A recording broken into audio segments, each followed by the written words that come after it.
안녕하십니까. 자, 대치동에서 산 김영준 국어논술학원에서 국어 가르치는 고1팀장 강사 전용준입니다. 반갑습니다.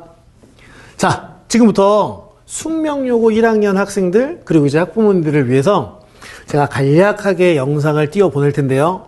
영상으로 진행하는 설명인 만큼 꼭 필요한 정보만 간략하게 요약을 해드릴 테니까요. 이 영상을 끝까지 봐주시면 너무나 감사하겠습니다. 현장 설명회도 저희가 진행하고 하니까 이 영상을 토대로 더 궁금하신 게 있으시다면 설명회를 직접 와주셔도 너무 좋을 것 같고요. 더 궁금하신 게 있으시다면 학원으로 방문이나 문의를 해주셔도 좋을 것 같습니다. 자, 그러면 숙명여고 1학년 영상 설명회 시작해 보도록 하겠습니다. 자, 오늘 준비한 숙명여고 설명회 순서는 간단합니다. 이렇게 진행되거든요. 영상으로 처음 저를 만나는 기회일 수도 있으니까 제소가 아주 간단하게 하고요. 자, 그리고 이제 이 숙명여고 1학년 특히 이번 배정받고 숙명여고가 가게 됐어요 하는 학생들이 이 영상을 보고 있다면 요 2번과 3번에 주목을 해 주셔야 됩니다. 알고 시험을 준비해야겠죠? 어떻게? 전략적으로. 자, 그리고 이제 마지막으로 저희 학원의 자료, 저의 노하우가 담겨있는 자료, 쑥스럽긴 하지만 조금 강조도 하면서 약간 자랑도 하면서 그렇게 마무리를 하도록 하겠습니다. 개강은 3월 첫 주 토요일 2시부터 진행하게 되는 스케줄이니까 요 개강하는 날짜도 좀 잘 봐주시고요. 자, 제 소개입니다. 제 소개. 자, 이게 저입니다. 믿기 힘들겠지만 저 맞고요. 자, 그 다음에 요게 이제 저의 이름, 그 다음에 저의 최종 학력, 자, 그리고 이제 저의 직책 이런 걸 적어놨는데 한 10년 전 사진이라 그냥 영상에 있는 저를 봐주시면 되겠습니다. 자, 그럼 이제 매번 이게 좀 고민이기도 한데 오해하지 마시라고 제가 하나만 말씀을 전달하겠습니다. 텅 비어있지 않습니까? 이게 다 이유가 있는데요. 어느 학원 저는 그런 이력이 없습니다. 왜냐면 저희 학원이 대치동에 참 드물게 국어 전문 학원으로서 무려 20년의 역사를 자랑하는 그런 학원인데 저는 기억하거든요. 2005년 12월 25일에 개원을 해서 그때부터 쭉 제가 이 학원에서 일을 하고 있어요. 그래서 처음에는 조금 강사를 하기 위해서 준비하는 기간을 가졌고 저게 2007년부터 학생들과 현장에서 호흡도 하고 이렇게 직접 이렇게 가르치는 그런 경력을 사실 쌓아왔습니다. 근데 참 이런 거 말씀드리기가 참 쑥스럽고 참 저는 요즘 경력보다 더 중요한 게 잘하는 거 이게 중요하다고 생각하거든요. 그래서 누구보다 잘하고 싶고 그 다음에 아직까지도 이 일이 참 재밌고 즐겁습니다. 그래서 어떻게든 학생들한테 쓸모있는 그런 강사가 되려고 노력하는 그리고 이제 가늘고 길게 20년 동안 쭉 경력을 쌓아온 저라고 말씀드리고 싶고요. 예, 제 소개는 요 정도로 마치도록 하겠습니다. 자, 그래서 20년간 그래도 한 해도 거르지 않고 아이들과 진심으로 호흡하고 있습니다. 자, 그래서 자신이 있어요. 자, 주목! 알아야죠. 숙명여고 1학년. 어떻게 문제를 출제하는지. 자, 그리고 이제 제가 매년 숙명여고 좀 보면서 그 약간 변화의 가능성, 조짐, 이런 것들도 조심스럽게 예측 가능하거든요. 그래서 그 두 가지를 합쳐서 좀 설명을 해보도록 하겠습니다. 자, 숙명여고 이 첫 번째 시험을 기준으로 말씀드릴게요. 처음에 31문항, 이거 객관식으로만 문제를 치기 때문에 그렇게 많다고는 볼 수는 없는 문항이고요. 자, 그 다음에 요거 주목해야 됩니다. 이게 제 기억에 무려 3년 동안 서술형 없는 시험을 1년 내내 봐요. 그래서 31문항으로 시작했다가 36문항까지 조금 그 문항수가 많아지는 경향도 있고요. 요거 교과서를 아주 충실하게 쓰는, 물론 교과서는 천재박에서 여러분들 아시죠? 천재김도 두 가지가 있어서 저자명을 정확하게 알면 천재 김수학 선생님 요 저자의 교과서를 쓰게 됩니다. 요거 이제 이 인근에서 제일 많이 쓰는 교과서이기도 한데 작년을 기준으로 보시면 노란색 교과서에 있는 작품들, 그리고 요건 외부 작품이 아니라 학교에서 많이 나눠주는 프린트 여승, 이건 거의 매년 나눠줘요. 그리고 층층계는 뭐냐?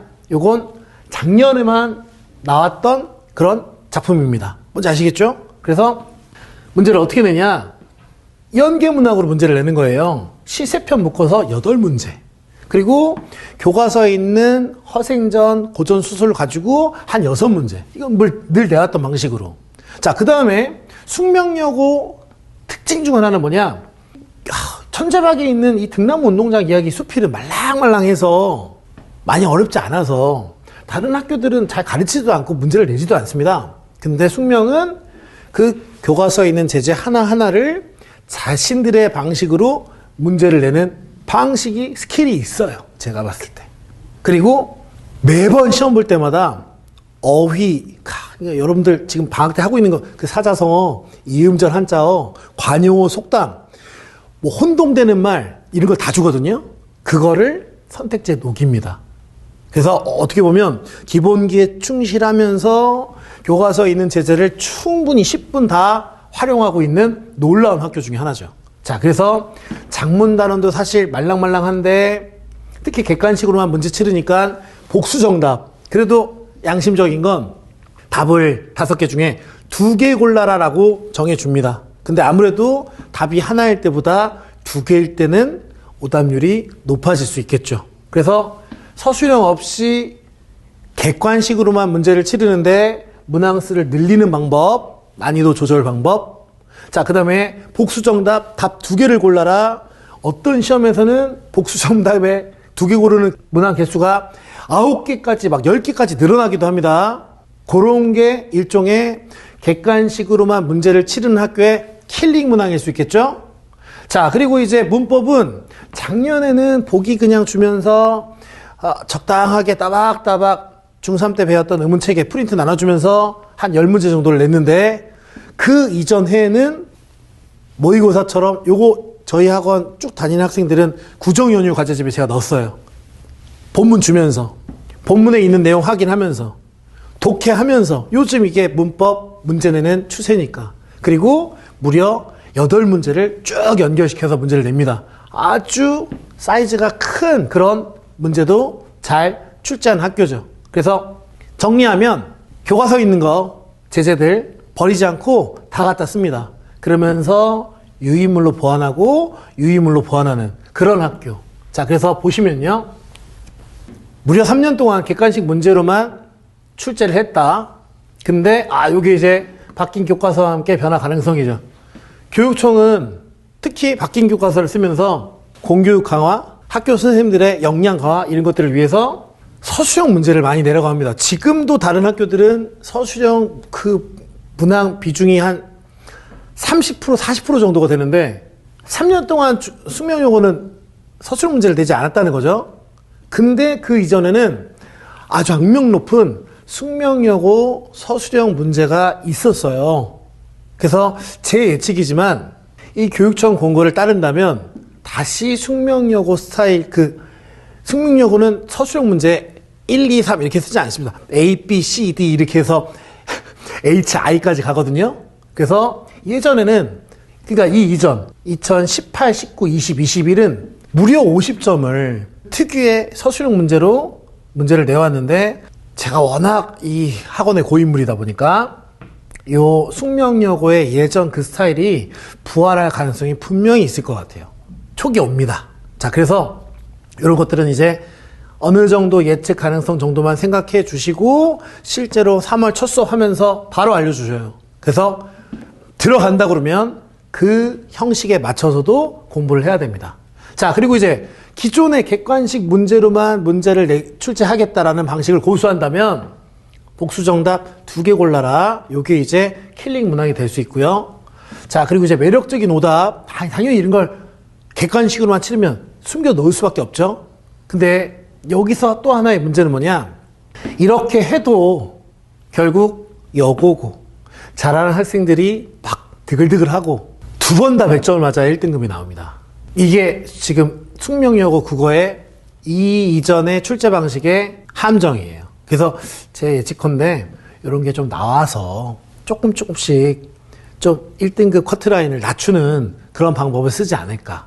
그리고 이제 9등급제에서 5등급제로 또 바뀌지 않습니까? 자, 그래서 요 교육청 권고를 따라갈 것으로 예측이 됩니다. 물론 뚜껑은 열어봐야겠지만요. 나중에 꼭 확인하겠습니다. 자, 그래서 결국 교과서에 있는 제재 충분히 그게 수필이건 작문이건 화작이건 당연히 문법 문학이 중요한 거고요.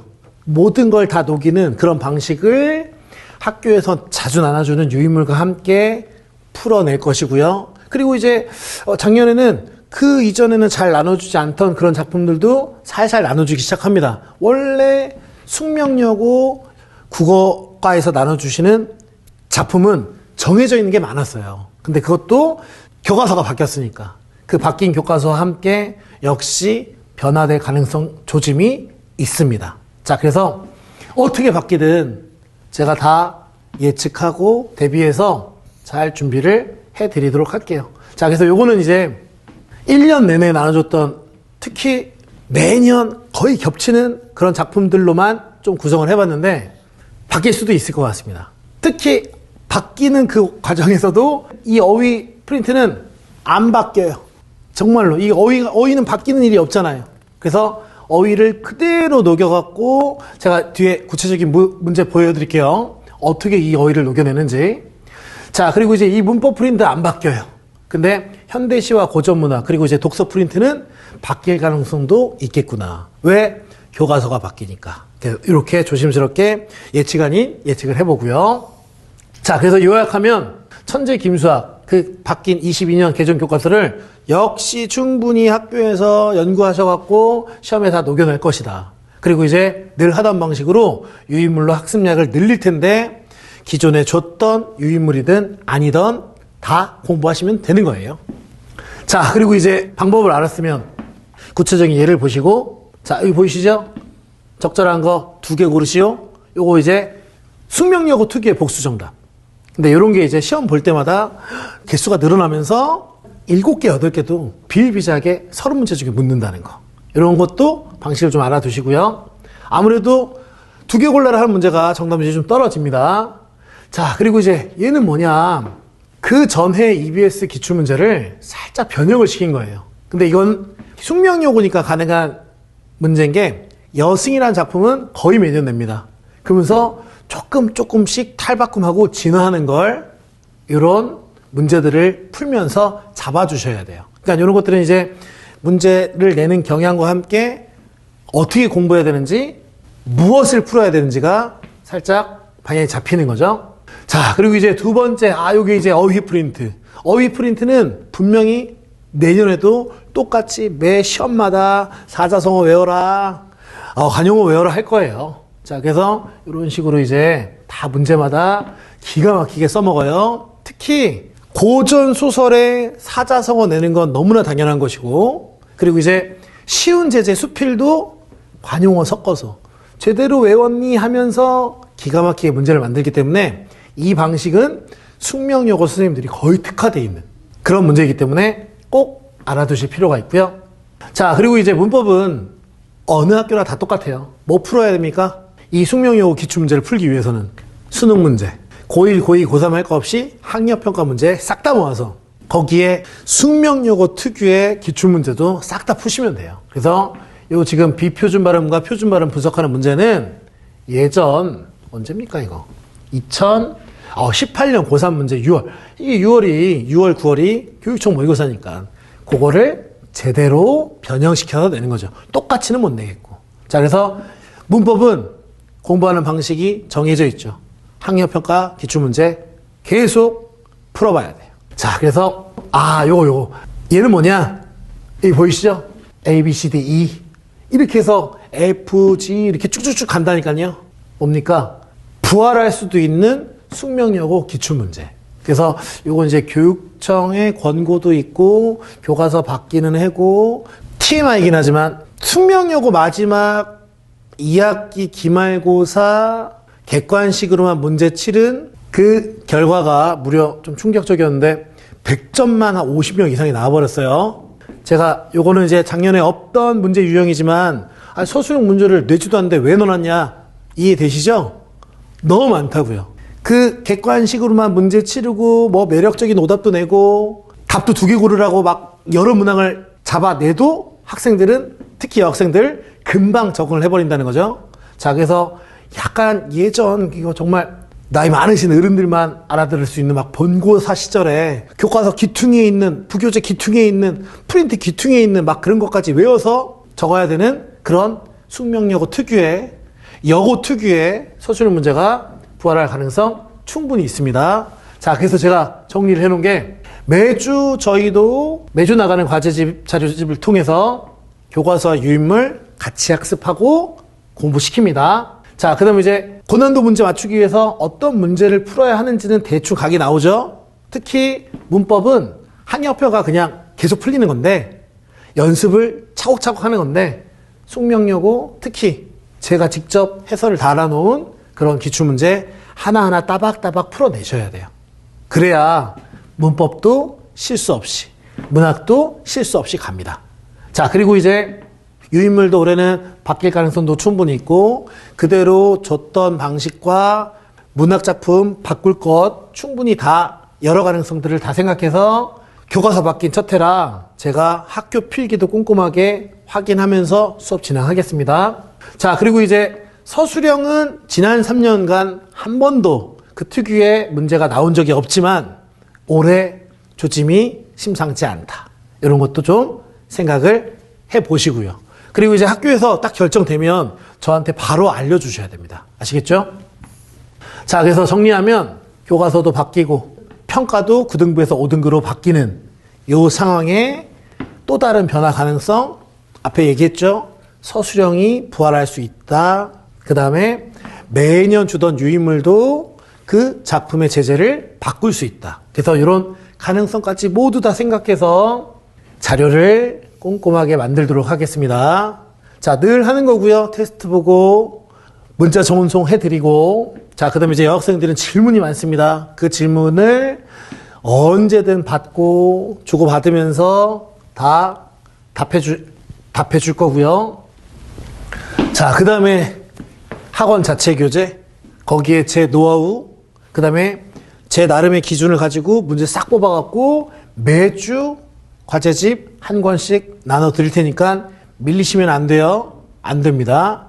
자, 그리고 이제 숙명여고는 중요한 게 하나하나 내용 정리를 따박따박 해서 제가 매주 드리는 게 제일 중요해요. 왜냐면 쌓이고 그 다음에 교과서와 유인물에 충실한 문제들을 잘 내요. 그래서 의외로 숙명여고 문학시험에서는 보기를 찾아보기 힘듭니다. 다른 말로 낯선 작품이나 외부 작품을 잘 안 주는 편이에요. 물론 이것도 언제든지 변할 수 있지만 잘 안 준다는 것도 좀 생각을 해두시고 일단은 교과서와 유인물을 충분히 공부하는 게 중요한 학교입니다. 자, 그리고 이제 그런 것들을 다 제가 보완하기 위해서 제 나름의 편집 양식을 가지고 하나하나 본문, 작품 따박따박 정리할 수 있게끔 매주 자료가 나갈 것이고요. 자, 그래서 정리하면 외부 작품 잘 안 나온다. 의외로 외부짐은 모르는 작품 잘 안 나온다. 교과서와 유인물에 충실한 문제들을 디테일하게 내기 때문에 그거 정리하고 또 하자. 자, 그 다음에 이제 문제는 이런 문제도 풀어보고 저런 문제도 풀어보고 기출문제 싹 다 모아갖고 양껏 푸는 게 중요하겠죠. 그래야 실수 안 하고 답 2개 고르시오. 그 숫자에 맞춰서 답을 고를 수 있기 때문에요. 자, 그래서 올해 숙명여고는 토요일 2시에 첫 수업을 시작해서 시험까지 쭉 숙명여고 방식으로 가도록 하겠습니다. 꼭 숙명여고 학생들과 바뀐 교과서, 바뀐 등급 체계에 맞춰서 이번 바뀐 등급제에서는 하나밖에 없어요. 무조건 1등급 해야 됩니다. 그래서 그 첫 목표인 1등급을 향해서 제가 소화할 수 있고 그 다음에 그동안 공부해 온 방식 지킬 수 있는 것만 딱 전달을 했으니까 그거만 딱 하나 믿어주시고 같이 공부를 하는 기회가 있으면 좋겠습니다. 자, 그래서 영상 설명에는 딱 요 정도까지만 진행하도록 하고요. 그 다음에 이제 더 궁금하신 게 있으면 학원에 방문이나 문의해 주시면 좋겠습니다. 자, 그러면 마무리하겠습니다. 감사합니다.